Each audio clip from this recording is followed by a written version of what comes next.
Cigarettes weren't born in the hood, they were born in boardrooms. First, they sold them to white America, a soldier's reward, right? The housewife's break, a cool man's habit.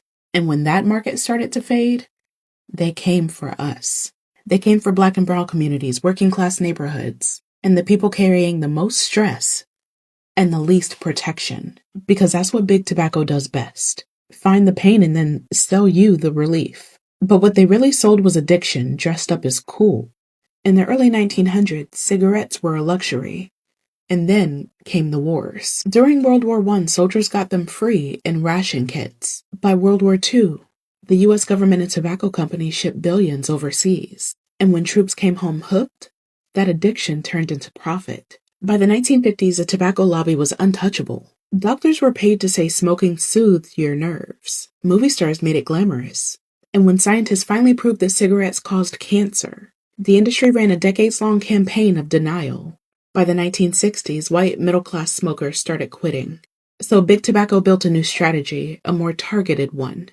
And that's when they remembered that we existed. Internal company memos called it urban marketing. They sponsored jazz festivals, HBCU events, church gatherings, placed glossy ads in Ebony and Jet. They hired Black models, paid for billboards near barbershops and hair salons. And they donated to civil rights causes, all while selling menthol cigarettes. Menthol numbs the throat, masks the burn, and hits smoother. Easier to start, harder to quit. They knew that, though. By the 1980s, over 70% of Black smokers were using menthols. Today, it's closer to 80%. They made addiction look aspirational.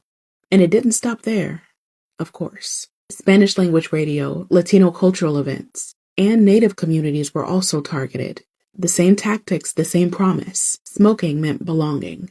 Even though Black people smoke less overall than white people, we're more likely to die from smoking-related illnesses, lung cancer, heart disease, stroke. That is not a coincidence.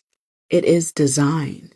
Our neighborhoods were flooded with ads, discounts, and free samples, while the same companies funded scholarships and church donations to polish their image. They weaponized generosity to buy silence. So yeah, cigarettes were for everyone at first. But when the white market got wise, the tobacco industry turned to the people that couldn't afford to quit. The overworked, the underpaid, the overlooked. They saw our struggle and turned it into strategy. They said that menthol was smooth, refreshing, sophisticated. But there's nothing smooth about profiting off of someone's breath. So no, this isn't just about bad habits. It's about bad systems. Every puff carried a price that our communities are still paying. They weren't selling cigarettes. They were selling comfort to the people that never got any.